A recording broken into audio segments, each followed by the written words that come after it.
નમસ્કાર, હું આપનો રાજુ કરપડા। આજે જે માહિતી ભાવનગરના મહુવાથી આવી છે, ખૂબ જ દુઃખદ બાબત છે।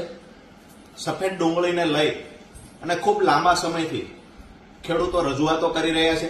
ખેડૂત આગેવાનો દ્વારા રજૂઆત કરવામાં આવી છે, માર્કેટિંગ યાર્ડમાં રજૂઆત થાય છે। જે લોકો કિબેટનું કામ કરે છે અને વિદેશમાં જે સફેદ ડુંગળીની નિકાસ કરે છે, તે જે મહુવાની અંદર જે સેન્ટરો આવેલા છે, આ સેન્ટરોમાં પણ રજૂઆત થઈ છે। એપીએમસી માર્કેટિંગ યાર્ડની અંદર જ્યારે ખરીદી થાય છે ત્યારે વારંવાર ખેડૂત આગેવાનો દ્વારા રજૂઆતો કરવામાં આવી છે કે ક્યાંક ને ક્યાંક સફેદ ડુંગળી જે ખરેખર ગુજરાતમાં ઘર વપરાશમાં અને લોકો ખાવામાં ખૂબ ઓછો ઉપયોગ, નહિવત ઉપયોગ કરે છે, અહીંયા ઉપયોગ લાલ ડુંગળીનો થાય છે। સફેદ ડુંગળી છે વિદેશમાં નિકાસ થાય છે 95%। તો આવા કેસની અંદર ખેડૂતો પાસેથી સસ્તી ડુંગળી લઈ અને વિદેશના લોકોને સસ્તી આપવી અથવા તો વિદેશની ધરતી પર મોંઘી ડુંગળી વેચી અને જે વચ્ચેથી વચેટિયાઓ કમાણી કરી રહ્યા છે, આ મુદ્દે વારંવાર રજૂઆતો થઈ છે, તેમ છતાં પરિણામ મળતું નથી।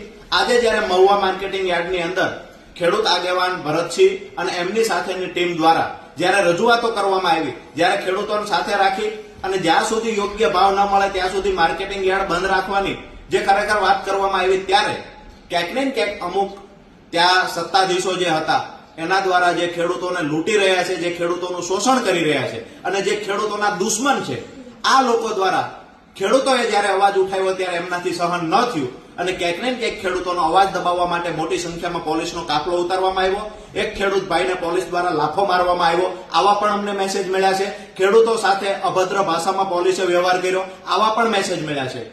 આજે સાંજે 4 વાગે ખેડૂત આગેવાનોની, ખેડૂતોની અને ત્યાં વેપારીની, એપીએમસીના પ્રમુખની, આ તમામની અત્યારે મીટિંગ છે। અપેક્ષા રાખીએ છીએ એક સુખદ સમાધાન થઈ જાય। પોલીસ અધિકારીને કહીએ છીએ જે કર્મચારીએ ખેડૂતને લાફો માર્યો અને અભદ્ર ભાષામાં વ્યવહાર કર્યો છે, આ ખેડૂત પર કાર્યવાહી કરવામાં આવે।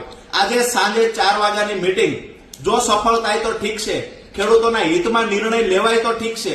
ડુંગળી, સફેદ ડુંગળીના ભાવ જે 105 રૂપિયા, 10 રૂપિયા આજે ખરીદી થાય છે, એ 200 રૂપિયા કરતા વધારે ભાવથી ખરીદી થાય તો ઠીક છે, વરના 2 દિવસની અંદર ખેડૂતોને સાથે રાખી હું પોતે રાજુ કરપડા મહુવા આવી રહ્યો છું અને મોટી સંખ્યામાં ખેડૂતોને ભેગા કરી અને આ મુદ્દે ઉગ્રથી ઉગ્ર આંદોલન કરી ખેડૂતોને પોતાની ડુંગળીના યોગ્ય ભાવ મળી રહે। વચેટિયાઓ જે ખેડૂતો પાસેથી કરોડો રૂપિયાની કમાણી કરી રહ્યા છે અને વિદેશની ધરતીમાં જે નિકાસ કરી રહ્યા છે અને વચેટિયાઓ જે કમાણી કરી રહ્યા છે, એ વચેટિયાઓની કમાણી કરે એમાં અમને વાંધો નથી, પણ ક્યાંક ને ક્યાંક વચેટિયાઓ એટલી હદે કમાણી કરે કે ખેડૂતોના પરસેવાની કમાણી પણ જો વચેટિયા ખાઈ જતા હોય તો આ સમયે ખેડૂત આગેવાનોએ બોલવું જોઈએ। અને જો ખેડૂત આગેવાનો ખેડૂત અવાજ ઉઠાવે, એનો અવાજ દબાવવા માટે એપીએમસીના સત્તાધીશો પોલીસને આગળ કરતા હોય તો ગુજરાતભરના ખેડૂત આગેવાનો મહુવામાં આવશે।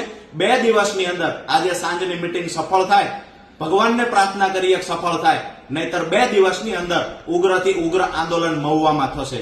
આભાર।